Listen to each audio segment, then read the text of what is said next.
Hi, I'm Harrison Sherrington, and welcome to this episode of The Blast Light. Today, we'll be looking at Vancouver Film School student Caitlin Grove's amazing visual effects makeup. Fish Guy was my Term 5 final project. We had to make a foam prosthetic and something fantasy related, so it just seemed like it made sense to make something fairly big and that incorporated the full head. I found this picture of the Blowfish character from Torchwood, and I just really loved it. When I saw Caitlin's Term 5 foam latex project, and what she did with that was more elaborate and complicated than any Term 5 foam project I've seen any other student do. Foam latex is a lot of chemical components, it's a lot of mixing and baking of foam latex, there's tricky sculpting and mold making techniques, and she did a project that was definitely far above the average project in scope and pulled it off amazingly well.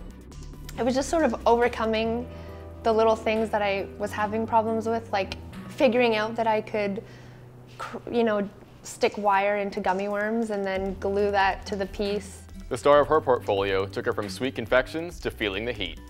The day before, there's a big fin that I stuck on the top of her head, and I was almost positive I wasn't going to be able to get it to stay up.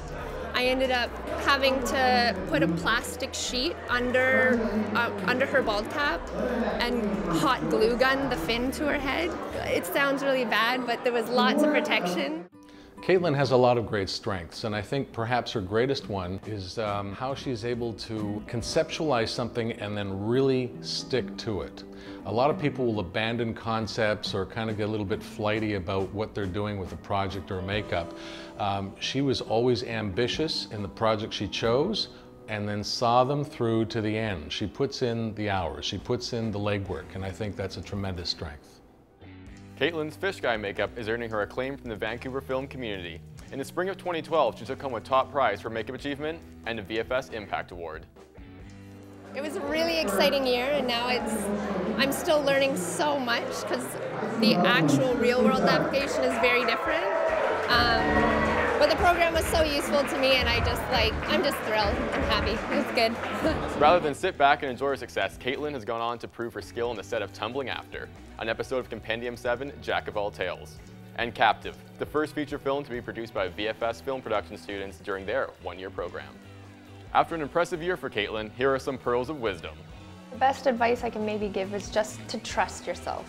Trust in your abilities, trust that everyone has moments where they feel like a failure, and everyone struggles, and it's a really crazy year. You learn a lot. Everyone is there with you and going through the same things, and just in the end, you can survive anything.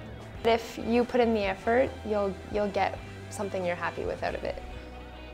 I think Caitlin, like a lot of students, underwent a big transformation in her year at VFS. And I think by the time she came out at the very end, it was obviously rewarded with the work she did, the fabulous portfolio, the Student Achievement Award, and the work she's doing now on compendium projects.